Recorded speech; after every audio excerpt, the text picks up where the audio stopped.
Hi everybody, Beth here from Access Paranormal for this week's I Want to Know, which is all about black-eyed children. Now I was going to say I might need to let people know beforehand. I'm probably going to go blah, blah, blah, because every now and then when I talk about this particular topic, I almost say black-eyed keys or black-eyed, so any other black-eyed peas as well. So I tend to, my mouth is quicker sometimes than my brain, and they don't always match up. So apologies if I do end up saying the wrong term, and gold stars for those who pick it up. So black-eyed children or black-eyed kids, it's either B-E-K or B-E-C. What are they and where do they come from? Really interesting phenomena. It was a topic that was suggested by a good friend of mine, so I thought I'll jump it in line of all the different other great topics that come up with I Want to Know. Hi Kaz, good to see you, sweetie. So yeah, there's a lot of information out there on the internet about it. I was actually really quite surprised in recent years just how much information there is. Lots of ideas and theories as to what it is and who these beings are, whatever it is that's happening to people.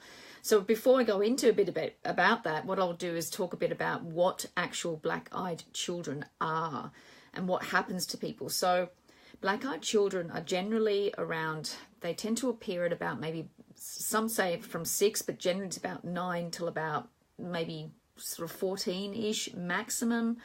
They're very quiet, very demure. They will they will approach you, and they will either knock on your door. If you're in a hotel, they'll knock on your hotel room. If they are, if you're in a parked car somewhere, they'll knock on the door. And it's always wanting help and always wanting to get into the space that you're in. So if it's in your car, in your hotel room, in your home, and it's wanting help, can we call somebody?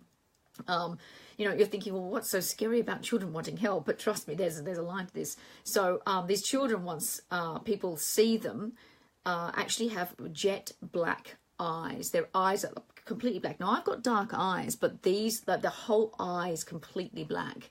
And that's the first thing that's extremely off-center for anyone who's approached by these particular children. No more than maybe 3, I think, is the most that I've seen reported, but, don't hold it against me.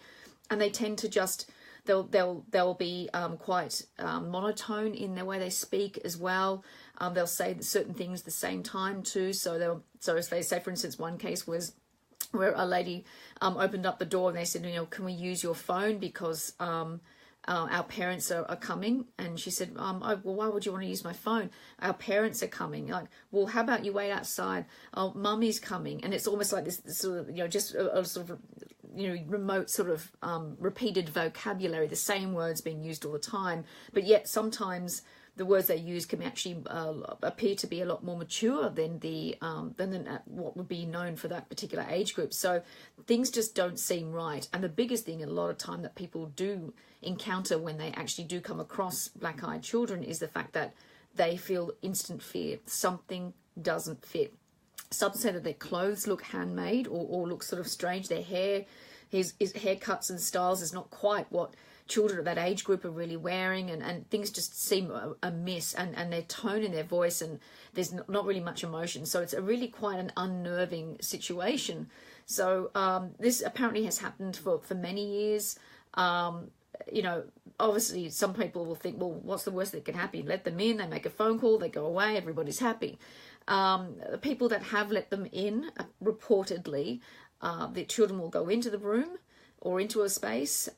People have noticed that electricity will go off in the location, strange things start to happen in the home, and the children leave. So there's no phone call that's being used or any way, shape or form. They come in there, strange phenomena tends to occur, and they go.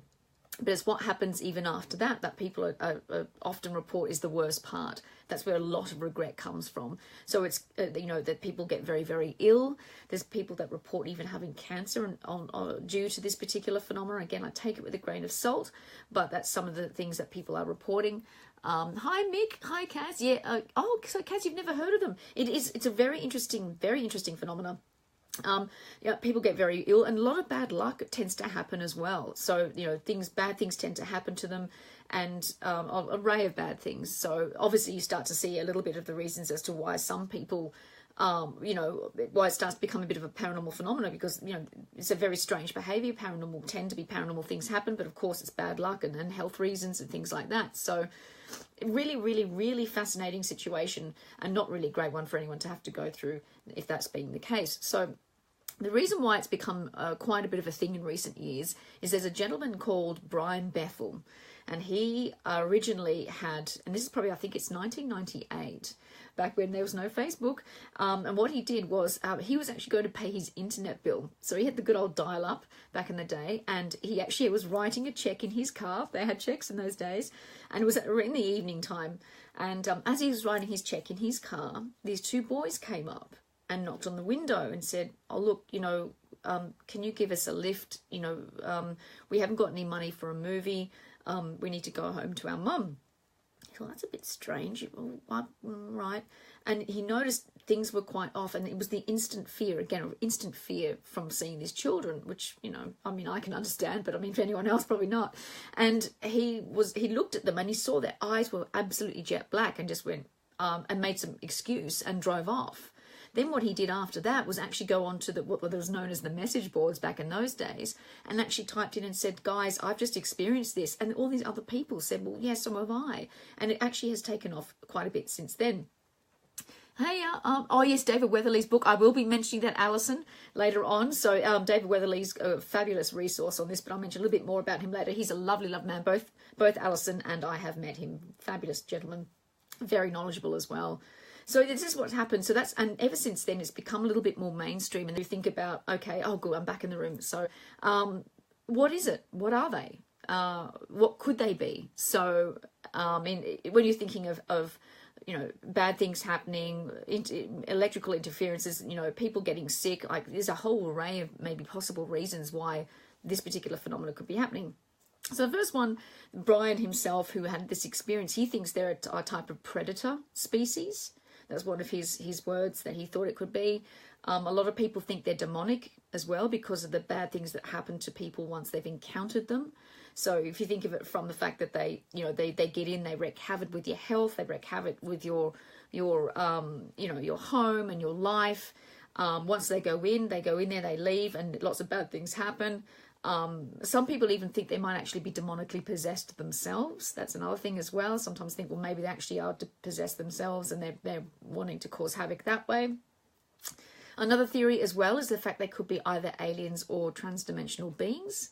That's a really interesting one too. Say for instance, some people who've been claiming to have had cancer from having visitations from these children. Some people may attribute that to radioactive fallout from exposure from ships. I think it's called moonshine syndrome, where it's somebody actually gets radioactive fallout from a potential UFO craft, and they get very, very ill. So some people are saying, well, maybe some of that could actually be happening with these children, with the fact they're actually causing people to become physically ill in that way. Also, the black-eyed children have black eyes, and if you think of aliens as we know them, or pictures of them, they've got black eyes and pale skin, and that's what a lot of black-eyed children tend to do. They tend to be quite pale as well. Excuse me. And of course, I mean, think of alien life forms, and then you think of humans. You're like, well, it's a bit of a jump, but for them to be maybe hybrids of aliens, that's where some people think there could be that crossover as to what these particular beings could be, or what this particular type of phenomena is. Kat, so interdimensional visitors, exactly, is a grain of salt of confirmation bias. Yes, and that could very well be it too. It could also be coincidence as well, where after a visitation of these children, although quite strange, lots of bad things happen. We want to help explain it, so we attribute to something that is quite unusual that's happened in our lives, which makes it easier for us to deal with it. So it could very well be that too, Kat. Absolutely, always good to be rational about these types of phenomena. Also, some people say, and I know that someone had mentioned this on the post as well, it could be vampires. That could be another explanation as well. Vampires tend to, apparently, their eyes go black just before they feed. Another thing we need to think about as well, I'm back in the room too again, ghosts. They could be actually just spirits, like negative, mischievous spirits that just want to cause havoc.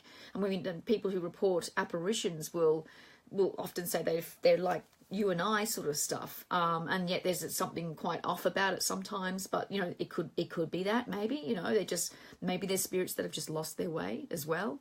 Again, I know that Kat had mentioned as well before, it could be just urban legend. So it's literally the biggest Chinese whispers ever that's just gotten changed and changed, where, you know, it's almost like, you know, the car that goes up the hill, Magnetic Hill here in New South Wales or something like that, where it's this urban legend of you know, it's just been carried on, and people will again associate, you know, any type of experience that's similar to that because it's an explanation for it. Any reports from Australia that you know of have heard of sightings in America and Europe? None that I know of, Andrew. That's a really good question. None that I know of, particularly here in Australia, but I know that there would definitely be some, but not that I know of. A lot that I know of has been in the States as well, but it'd be good to actually have a look up and see whether or not there has been anything that's been local as well. Actually, no, there is one I know of local. My bad. I completely forgot. There's an episode of Strange Curiosity by the Kling brothers, and a gentleman named Attila Caldi from Moonlark Media was in it. Beautiful man, lovely family. And he has experienced it. And he lives in Western Sydney, here in Sydney.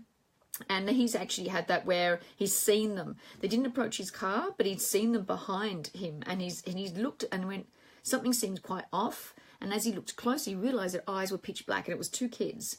So that's actually here in Sydney. That would have been, goodness, it could be maybe like almost 10 years ago now, I would imagine. So don't quote me on that, but do go and see the episode, Strange Curiosity by the Kling brothers.